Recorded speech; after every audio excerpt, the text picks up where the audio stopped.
Vous n'êtes pas là pour construire quelque chose d'assez solide pour pouvoir réellement vivre. Alors il y a une très grande différence avec les gens qui démarrent sur le web. Tu as les gens qui vivent de leur boutique et les gens qui n'y arrivent pas. Pour moi, c'est deux grandes catégories. Les gens qui vivent de leur boutique, en général, ce sont des gens qui ont construit des maisons en pierre, qui ne sont pas venus ici en se disant « je vais construire une maison en paille ». Le profil le plus commun, c'est que vous démarrez en voulant faire les choses à l'arrache, en croyant que c'est possible d'aller vite, en croyant que c'est possible en une semaine de faire 10 000 euros de bénéfices, etc. Ensuite, vous vous rendez compte que c'est pas possible, donc soit vous prenez la porte de sortie et vous dites ouais, le dropshipping c'est de la merde, les formateurs ils m'ont escroqué, etc. Soit vous vous dites putain mais non, mais je sens qu'il y a quelque chose, j'ai déjà fait quelques ventes, je peux pas lâcher le truc, il faut que j'aille plus loin. Et là à ce moment-là, vous vous mettez à étudier de vraies stratégies et c'est souvent, dites-moi si je me trompe ou pas, c'est souvent à ce moment-là que vous atterrissez sur ma chaîne. Voilà, en dropshipping en France, je pense être la seule chaîne qui est aussi fournie. Allez-y, comparez, donnez-moi des exemples. J'en ai pas vu. Et franchement, le jour où je vois un mec qui parle de la réalité du terrain aussi bien que moi et qui le fait avec la même honnêteté, là, à ce moment-là, je vais faire des featuring. C'est-à-dire qu'à ce moment-là, je suis chaud de faire un podcast avec lui, je suis chaud de parler dropshipping. Sinon, je décline toute invitation.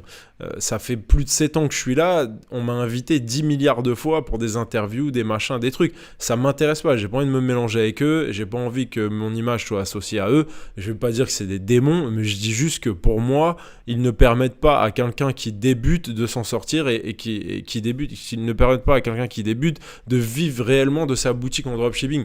Donc, et ça ils le savent. Donc là pour moi c'est là où je veux complètement me séparer de ce game. On fait juste la même chose, c'est-à-dire qu'on publie des vidéos sur YouTube, mais on est bel et bien des gens extrêmement différents.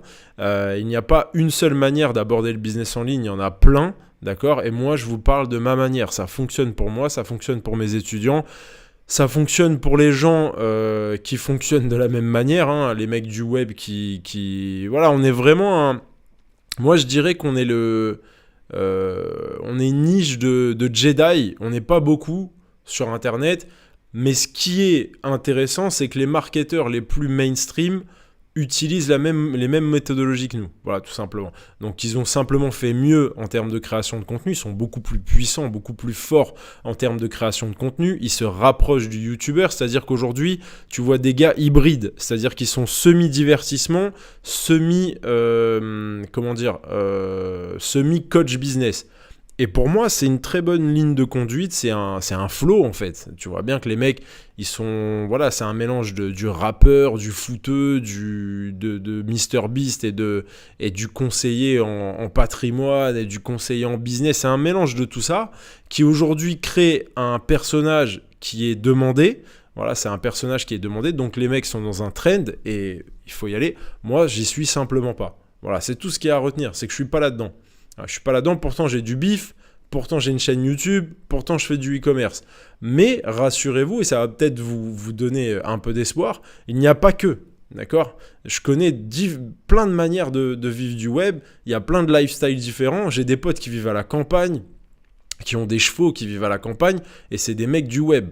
Tu vois, donc t'es pas obligé d'aller vivre à Dubaï pour être un mec du web, t'es pas obligé de t'acheter des montres et de les collectionner, t'es pas obligé d'avoir fait ton tour en jet privé et d'avoir fait la petite photo pour Instagram, t'es pas obligé d'être allé à Namos ou à machin, un truc, t'es pas obligé t'es pas obligé d'avoir le t-shirt Balenciaga, t'es pas obligé d'avoir le t-shirt Gucci en vert et rouge comme tout le monde, tu vois, t'es pas obligé de faire ça, il y a une autre voie.